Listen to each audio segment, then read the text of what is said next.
everyone, welcome back to my channel. Today I'm going to share with you my latest finished knitting make, which is the April cardigan from Petite Knit that I'm wearing right now. I really surprised myself in wanting to make another cardigan so quickly. I finished the champagne cardigan, I think last month or 2 months ago. And while I like it, it's a lot more oversized than I was really looking for. So I went ahead and picked up the April cardigan as well because it looked like it was a little bit more slimmer profile, and I'm so glad I did. I really love how it turned out, and I can definitely see myself making another one of these again in a more neutral colorway. So I've used 2 yarns to make this. The first one is the Hawthorne Fingering Weight yarn from Knit Picks, and this is in their kettle dyed collection, and the colorway is Cattail, and I've used almost exactly 3 hanks of that. And the other one that I used is this Tin Silk Mohair from Sandisgarn in the colorway Bright Lime or Sunny Lime. I've seen it listed both ways. And I used just over 4 skeins to make this. I had purchased this mohair to go with a different yarn, but when I got it in, it was just much too bright for the project that I was thinking about using it for. So it sat in my stash for quite a while before I saw the cattail yarn, the Hawthorne Cattail, and I was like, oh, that would be the perfect companion for it. And I really think it turned out very well. So this is my first time branching out into sort of like nicer kid silks. I can't say that I find this any softer than the Drops Kid Silk, and it is about twice the price. Well, I didn't pay twice the price. I got it on sale, which is one of the reasons why I picked it up. But for me, I don't think that the quality of it justifies paying that much more for it. So I don't think I'd go back to this Tin Silk Mohair in the future. But it got me thinking about some other brands. So I have picked up some Knitting for Olive and some Hobby Mohair as well that I want to try out in different projects this year. So I can sort of compare and contrast how those different like tiers of mohair feel, and if any of them feel like they're worth the extra cost. So the one thing that I really liked about the cattail yarn is that it is sort of like a variegated, you can see some tonal differences in the yarn, so it's not just a flat color. So I think that turned out really well on this. Now in terms of the pattern itself, like I said, this is the April pattern from Petite Knit. This is designed to have less ease than the champagne cardigan. So the champagne cardigan was designed for 10 inches of ease. I believe this one is designed for 2 or 3 inches of ease.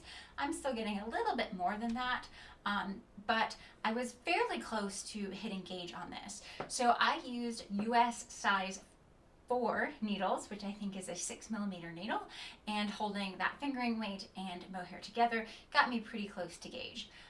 Even though it's slightly bigger than the pattern says it should be, so I knitted a medium, which is the size that I should be knitting for my measurements. I think that it's sort of like the perfect sort of relaxed fit, not overly baggy though, and that is what I was looking for. I also really liked the design details on this cardigan. It's a little bit more advanced. It does have sort of a saddle shoulder. Let's see if I can show you. It has sort of a saddle shoulder construction up here, which breaks out into the sleeves and then goes into raglan, sort of here-ish, to continue down and connect below. So the construction on it is a lot different than the April cardigan. The button band on this is a just 1x1 rib button band. I wasn't as successful with the buttonholes on here. They don't look as nice as I would have liked. I think if I were ever to do this again, I might put the double knit button band on. I will say that this button band was a lot easier to do than the double knit, but I just don't love the way that the buttonholes look.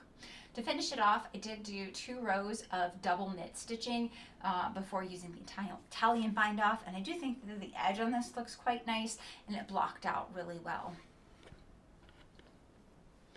Right now I have just some 5/8 inch buttons on here. I think these buttons are a little bit too small. I got taken away when I was at the store because I was like, oh, those are the perfect green, they'll match perfectly, but they really just weren't big enough. I think what I'm going to do is take these buttons off and put on sort of like that pearly, translucent white sort of button in a larger size. That should be fairly easy to find just because a white button is more ubiquitous than, a very specific lime green. I think it's funny that the first cardigan I made I decided it had to be a neutral, because if it's a cardigan, I'm going to be wearing it much more often, so it needs to be neutral. But then for some reason, when I had these really, really bright yarns, I was like, well, it has to be a cardigan because I need to be able to break it up with neutral colors underneath it. So somehow I've justified in my head that cardigans need to be both neutral and bright colored. That being said, I really am happy that I went with a cardigan in this particular yarn because it is a very loud and in-your-face color. So I think it looks really good with just some like white and jeans worn underneath it, and it's not as in your face. So this one has a nice wide, I think it's like a 4-inch long ribbing along the bottom, which I think looks really nice. And again, I took the time to do the double knitting and the Italian bind off.